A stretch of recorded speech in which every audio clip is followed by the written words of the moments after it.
Well, this video is a video about a project I'm working on right now. It's a tarp hay shelter. And what I've decided to do is construct basically a pole structure bolted together with brackets, combination of tubular steel ridge with rafter tabs welded on. So what you have basically is it's meant to fit a 25 by 48 foot tarp. So these are pieces of 1/8 wall, 3" by 3" square tubing. I just have them clamped together here to give them stiffness, and because I'm using further up, I'm actually bolting together the sections on them, so I got them temporarily clamped together here. There's flat bar tabs welded on, so this will be the ridge pole, and right now it's tipped upside down, but it'll be set kind of like a diamond shape, just like the ridge of a house, and the rafters will be bolted to it. And then outside here I have the first bent just laid out on the ground. So there's the metal brackets.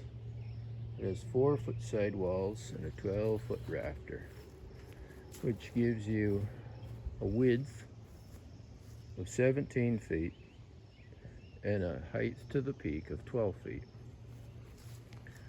So the hay bales that are going to be stored in this primarily are 4-foot diameter round bales.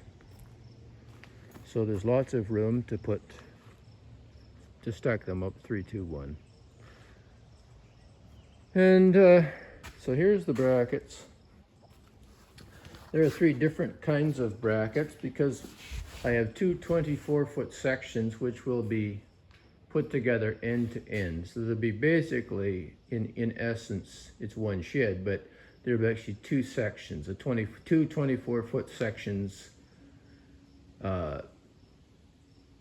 installed, erected end to end, and then bolted together with bolts. So everything can be taken apart and moved.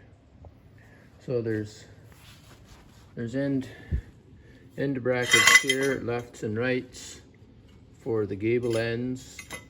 There's corner brackets left and right for the inner gable ends, which will be, dead center, twinned, essentially bolted together.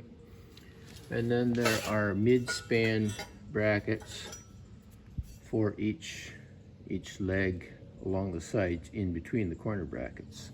So they're all made out of 1/4 by 3 flat bar. They're all cut the correct angles, pre-drilled, welded together, all ready for use.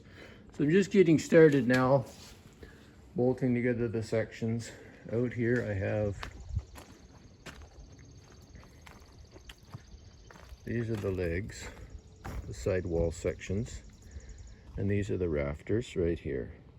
They are 12 feet long, these are 4 feet long. And these are the wooden pieces that are going to be the side rails, to which will attach to these side brackets here. Obviously, on the inside of this, there will be a nominally a 6-foot long side rail.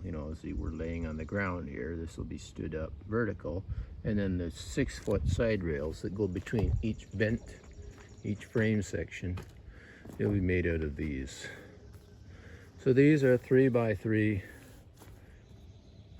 oak timbers. So that's the basic project. I'm just getting started making the wall sections.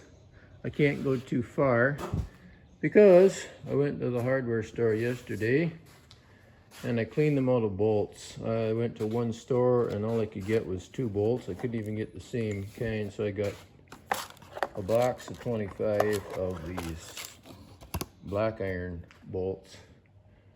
And they say they're black iron bolts, but they're just black painted ordinary bolts. They're not black iron. So they charge you 20 cents more and for paint. These are the same bolts, same company, same bolts. They're just not painted black. So it's a scam. But anyways, I got 3/8 by 4" carriage bolts. I was able to buy all the nuts and washers I needed, but I couldn't buy them. And then I went to another hardware store, and of course they only had carriage bolts and galvanized. Well, they're $2 a piece for these little bolts. So I wasn't going to pay that, and these nuts wouldn't fit on a galvanized bolt. So I'm going to have to go shopping around at another store before I can assemble very many of these and get more bolts. But other than that, that's the basic project. So just wanted to give you a rundown. I'll give another update once we get further along.